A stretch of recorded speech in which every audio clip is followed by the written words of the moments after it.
Hello बच्चों, चलिए प्रश्न को देखते हैं।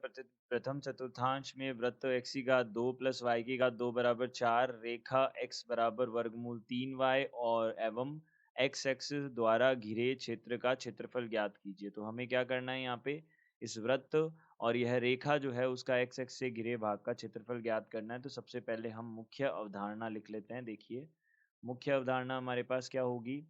यदि y बराबर एफ एक्स फलन का x बराबर a से x बराबर b तक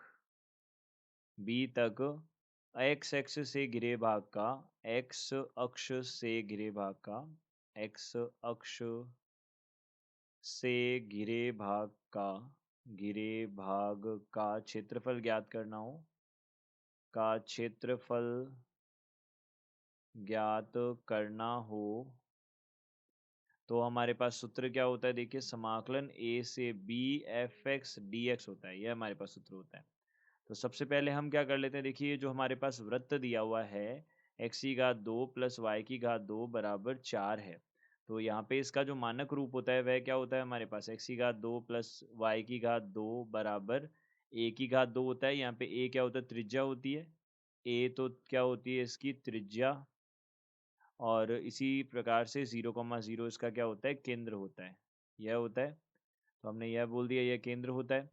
तो यहाँ से हमने क्या किया, सबसे पहले इसका ग्राफ बनाया। तो ग्राफ से हमको क्या बहुत पता लग जाता है कि फलन का जो हमको क्षेत्रफल है वह कैसे ज्ञात करना है। तो देखिए, यहाँ पे हमने सबसे पहले एक वृत्त बना लिया। अब वृत्त हमारे पास में है यह। अब इसके निर्देशांक जो है यहाँ पे 2,0 हो जाएगा ये, और यहाँ पे ये कितना हो जाएगा, -2,0 हो जाएगा। अब देखिए, y बराबर वर्गमूल 3x वाली जो रेखा है वह इस प्रकार से जाएगी। यह x एक्स से यह मूल बिंदु से गुजरने वाली रेखा है, क्योंकि इसमें कोई भी अचर राशि नहीं है। तो यहाँ पे यह रेखा होगी। देखिए, यह 0,0 यानी कि मूल बिंदु से जाएगी। अब इसका ये जो प्रतिच्छेदी बिंदु है दोनों का, वह हमको सबसे पहले देखना होगा। तो हम इसका प्रतिच्छेदी बिंदु देख लेते हैं। तो x की घात 2 प्लस हमने y की जगह पे x की जगह पे कितना रखा। देखिए, एक तो है x की घात 2 प्लस y की घात 2 बराबर 4 है, और दूसरी रेखा है हमारे पास x बराबर वर्गमूल 3y है। तो हमने क्या किया, यहाँ से सबसे पहले x की जगह पे यह मान रखा, तो वर्गमूल 3y जो है उसकी घात कितना रख दिया, 2 हो जाएगा। यहाँ पे y की घात 2 बराबर 4 हो जाएगा।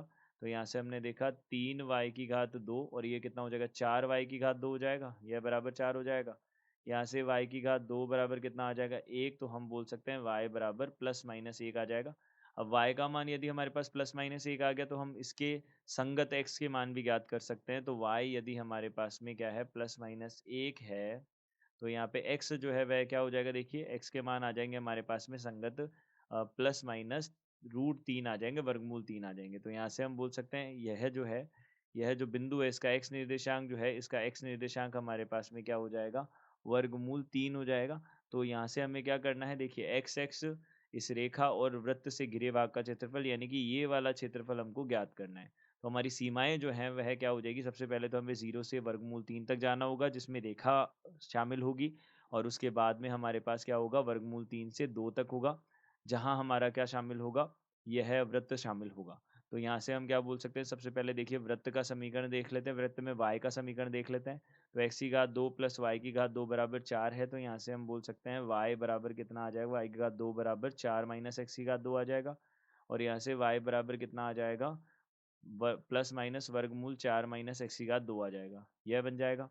अब देखिए, यहाँ से हमने क्या किया, y देखा, तो y बराबर कितना हो जाएगा। यहाँ से देखिए, अब धनात्मक हम लेंगे, क्योंकि हम x एक्स के ऊपर वाला भाग ले रहे हैं। तो y का मान क्या होता है, x एक्स के ऊपर के लिए धनात्मक होता है। तो हमने यहाँ पे वर्गमूल 4 माइनस एक्स की घात 2 लिख दिया। यह हमारे पास y का मान आ गया। अब देखिए, हम यहाँ से क्षेत्रफल ज्ञात करते हैं। तो क्षेत्रफल x एक्स से घिरा हुआ क्षेत्रफल ही हमको चाहिए। तो सबसे पहले हमारे पास समाकलन हो जाएगा 0 से वर्गमूल 3 तक। यहाँ हमको रेखा का समीकरण लेना है, और रेखा हमारे पास क्या है, x बराबर वर्गमूल 3y है। तो y का मान कितना हो जाएगा, x बटा वर्गमूल 3, यहाँ पे dx हो जाएगा, ये आ जाएगा। प्लस यहाँ से अब दूसरा जो है वह हमारे पास कितना है, वर्गमूल 3 से 2 तक है।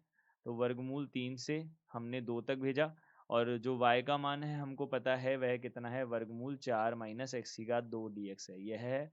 अब देखिए, यहाँ से हम सूत्र का उपयोग करेंगे। सबसे पहले तो एक तो एक्स की घात n dx का।